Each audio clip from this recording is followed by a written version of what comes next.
bear spray to carry or not to carry. I carried it for half my through hike and then I sent it home. I carried this for two reasons. I thought it might be beneficial to have for any wild animal encounter I might have that I didn't, or a human encounter that I didn't, or a bear and I didn't. Didn't need it. Don't think you need it. In fact, Money Shot, our friend, he got his name because he was carrying bear spray. Accidentally, the pin came out of his can and it shot him in the face. And that's how he got called Money Shot. So maybe you don't need bear spray. Important, important, important. Bug protection. You will lose your mind with the bugs on the Appalachian Trail, especially in the woods of Maine. DEET. It's the devil, but it saves you.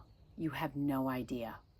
This stuff is bad for you. It's bad for your skin. It's bad for your gear.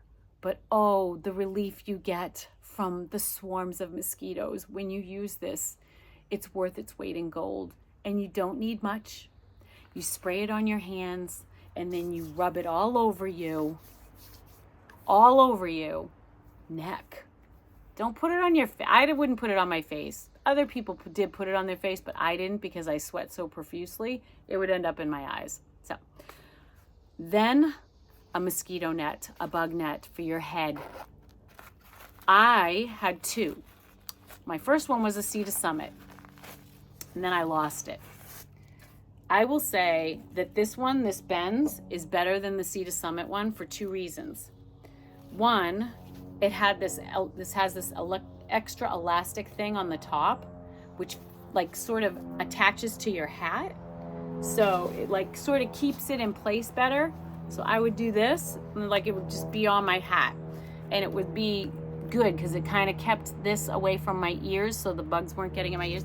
And then when I flipped it up, because there's times when you want to be able to breathe. These are hard. They're hot, but I'll tell you the bugs are worse. When I flipped it up on my hat, it would sort of keep it on my hat. That's how I lost the Sea to Summit one, because I flipped it up on my hat and somehow it got taken off with a branch or something. This thing is amazing because then they'll be buzzing around you, but you can sit there and laugh at them because they can't actually bite you. And then if you've got the DEET on, they literally will come at you and they ping you, but they can't get to you because the DEET scares them and they go away. But you will feel them. They just aren't biting you. They're just bouncing off of you. You have to have this kind of protection when you're in the 100-mile wilderness, when you're in, even in New Hampshire and in Maine, anywhere. Have this. It's worth it to carry it. Have the DEET. It's well worth it. I would have lost my mind without these two things. They were incredible. The other thing I liked about the Ben's head net is something about the weave of their netting was easier for me to see through. Whereas the Sea to Summit one was really dark and it was hard for me to see the trail, the intricacies of the trail, me personally. So these are not all created equal. This is also super lightweight. Highly recommend it. Let's chat about sit pads for your bottom. So I ended up starting with this. This isn't really a sit pad. It was more, I use it as a ground cover. It's a piece of the Tyvek that I bought for my my ground cover for my tent. I cut a piece about this big, a square, and I used this for a couple things. I'd put it on surfaces that I didn't want to touch, like if they were wet.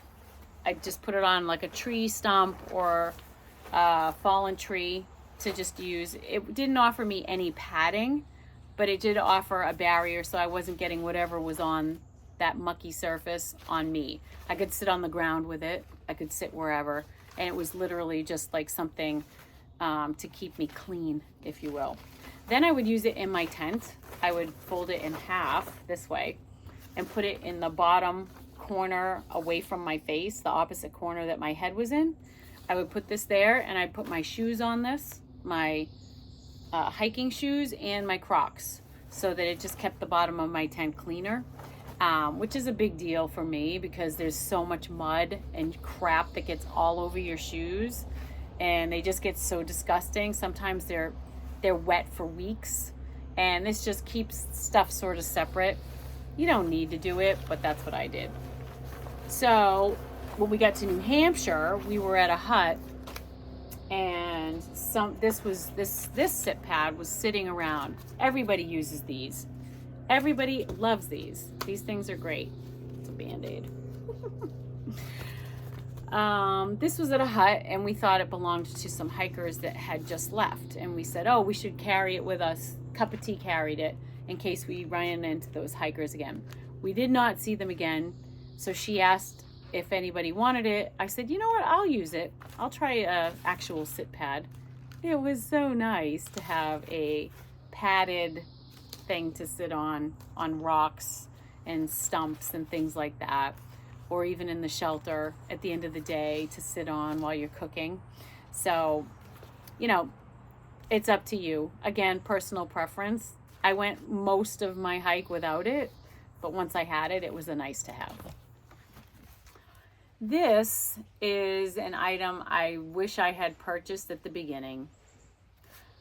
I thought my backpack was going to be more water resistant or waterproof than it was.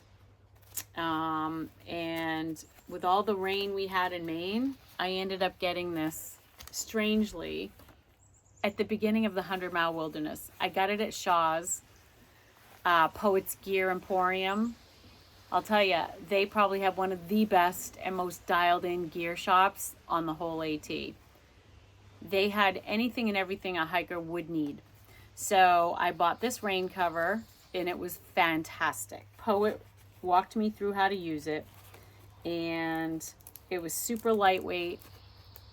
And the cool thing about this, and I'll show you how it works later, it attaches onto your straps, so it secures it over your straps. And then the rest of the elastic goes around the rest of your pack. This thing was amazing. I wish I'd done this on day one. It would have just saved me from having everything wet. So, lesson learned. The other thing I had was this tiny little Swiss Army knife. This worked for me for everything that I needed. The things that I used on it were the scissors. These worked great. Very, very, very functional. I used them to cut my Leuco tape every day. My gauze, everything. These were great. The other thing I used on it was the knife. Nope, that's the nail file. The knife. This helped me cut my cord when I got my little bear bag, rock bag stuck in the tree. I was able to cut my line. I used it to cut my avocado. I used it to cut cheese. And this was good. It was little, it didn't weigh much, and it was all I needed.